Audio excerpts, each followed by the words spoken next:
following World War II in the 1950s, some researchers in Minnesota wanted to take a look at what that kind of weight loss did to the folks in the concentration camps and how it was going to impact them psychologically, and they wanted to take a look. And so they had a little trouble recruiting some volunteers because they had to lose something like 20% of their body fat in a very brief period of time to mimic what happened to the survivors at Auschwitz. And they got a group of Quaker men volunteered.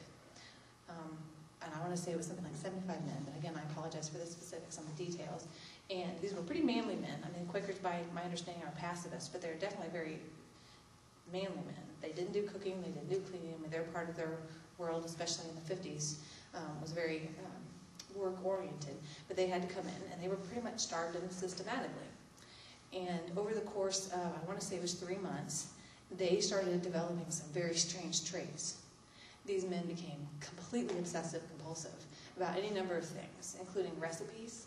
They would spend all day obsessing about food. They would become very meticulous about how they ate their meals, how they did things, and they did nothing but talk about food and cooking and shopping and how to grow things so that they might taste a little bit better. But I mean, they became completely obsessive about it. They weren't quite prepared for that part of the study. And they even followed up with these men, I want to say, 10, 15, 20 years later, and when they had returned back to their normal body weight, and they were still different when it came to food. It does something to your brain on a fundamental level that I'm not sure that we understand, that changes them. And so I almost never give a separate diagnosis of obsessive-compulsive disorder unless their obsessive-compulsive traits predate their eating disorder, because they become very obsessive-compulsive relative to the food when it involves particularly anorexia, but I see it frequently with bulimia. So now I'm going to move on, unless you guys have some more questions. Well, I don't want to derail it too much, but you're mentioning obsessive-compulsive. We've talked in here about obsessive-compulsive disorder and obsessive-compulsive personality disorder, and the difference, and when you were describing anorexia, and of course the patients that we've seen together, they sort of seem very OCPD, very perfectionistic, and not so much like OCD. And so it's interesting. I wonder what these folks in Minnesota, whether it was more like OCD, where they have the intrusive thoughts and all the time thinking about food and all this stuff, that's intrusive, irrational thoughts, or was it more, I just wonder how the brain changed. Well, I do believe it was a change, though. Yeah. So when I was first trying to learn a little bit more about this, while I was in Virginia Tech, I was asking a lot of questions about what we call premorbid functioning before they really started developing some of these symptoms. And they didn't describe obsessive types of thought process prior. They were driven, so we certainly might listen with what we call a type A personality, which is sort of kind of a made-up term. But that driven type of personality, they had that. The perfectionistic issues were there, but they didn't have the obsessive quality about it. The competitive drive was there, but I never, for the handful of clients that I'm thinking of, I didn't see it before. But it definitely is a part of their trait, I think, afterwards. People that I have worked with that are coming in treatment for something else, or maybe sort of a maintenance regimen, and it's been 15, 20 years since they've had a true episode of anorexia, they admit that it changed them. The difficult problem, I guess, to kind of sort through that is that a lot of these people who are developing this disorder are developing it during their adolescence, at a time when they would be developing personality traits anyway. So I guess it's sort of chicken and the egg question, which came first, I don't know. But that's probably a good research question. And I bet there's somebody out there who might be watching us today who might know. And if so, feel free to respond back.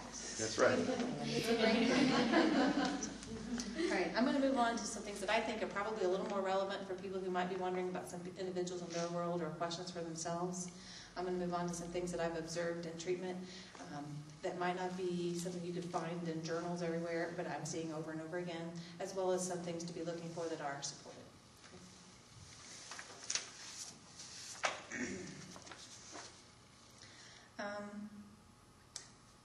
Some statistics about anorexia that I think is probably pretty important to think about. I remember being shocked by this initially before I started working with a lot of them. It is probably the highest mortality rate of any mental health illness. And I was shocked by that because when I started, I used to work with some chronically mentally ill population, and I would think about some schizophrenics that had very poor health and or impulsive behaviors, and or bipolar folks that could harm themselves very easily.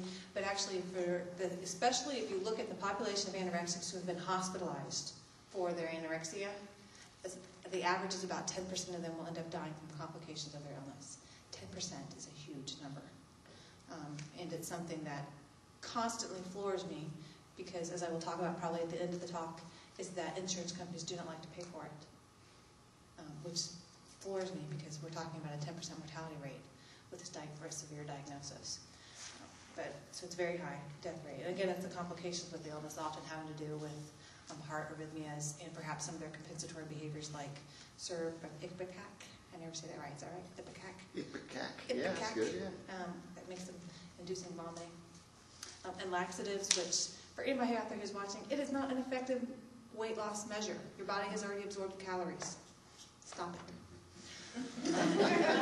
Emphasize the fact that it interrupts my treatment on a regular basis because they have to take off running out of the room. And that their body will actually stop, their bowels will stop moving appropriately.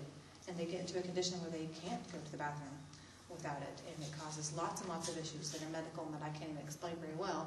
But it doesn't work, so quit. Okay.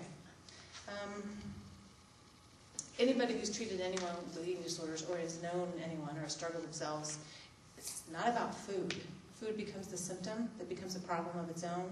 It's almost always about control in some form or another. Oftentimes it started off as a coping skill.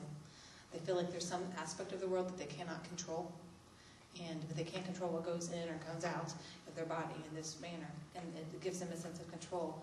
And for those that are striving hard for this perfectionistic, they have this almost a euphoric high that comes from being able to control their weight in that manner, to overcoming their hunger, that internal battle. It gives them an enormous sense of control.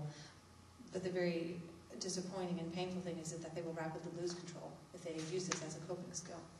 And so it's a very short-lived cycle, a short-lived positive effect that they get before it becomes a very negative cycle that can become lifelong if they don't get treatment. But it's really always about control. If you talk with anybody who's ever had this illness or has known anyone. And there is research that supports, when people always ask me, what causes this? What causes this? Well, I mean, causal type of language is not what we use in mental health or medicine for the most part. We talk about correlation. So basically what causes it is what people always want to know. So I'm going to be cautious to say these aren't causes, but these are things that we're definitely seeing connections to. They cannot deny any longer that there does seem to be, for many people, a biological connection. Frequently we find first and second degree relatives have struggled with this. And oftentimes when the client is sitting in my office, and it's the teenager, and I ask, is there a family history of this? And the kid says no, and the mom says, oh yeah. And the kid's shocked. So it's not even like they know this. It's not behavior that they're witnessing and mimicking. Or, yeah, grandma did, or my sister does, or her cousin does, or actually her dad talked about it in college. He had, and it's often, so we kind of have to start to wonder about a biological connection that they didn't really consider back in the 70s and 80s when they were first looking at it. The other thing that I have read in recent years that confirms what I've seen in therapy about related issues is I can't think of a time when I have ever treated someone where there was not a case of a family member, almost always a parent, that was either way over-involved in their world or way under-involved. So there was a parent that, at least from the person's perspective, I say that from the teenager's perspective, and all teenagers think their parents are in their business far too much, but this goes to extreme, and I can't think of a single time when I have treated someone where there wasn't a parent that was so invested in their child and living through their child, or was so worried about their child, and it was almost always good intentions. I can't think of a time when there was a parent that was intending to harm their child. It was good intentions, paving the road to hell, as we talk about it in treatment. They're meaning well, and it's having an unintentional side effect. Or on the flip side, there is a parent who is missing, or is uninvolved or emotionally completely disconnected. I'd have to say probably the most frequent thing that I've seen with that is a parent in jail or drug use. Or they were given up for adoption and they know it, and they've spent a big chunk of their life thinking about that. So there seems to be something in terms of the home environment that is very much involved, and it usually becomes an aspect of our therapy at some point.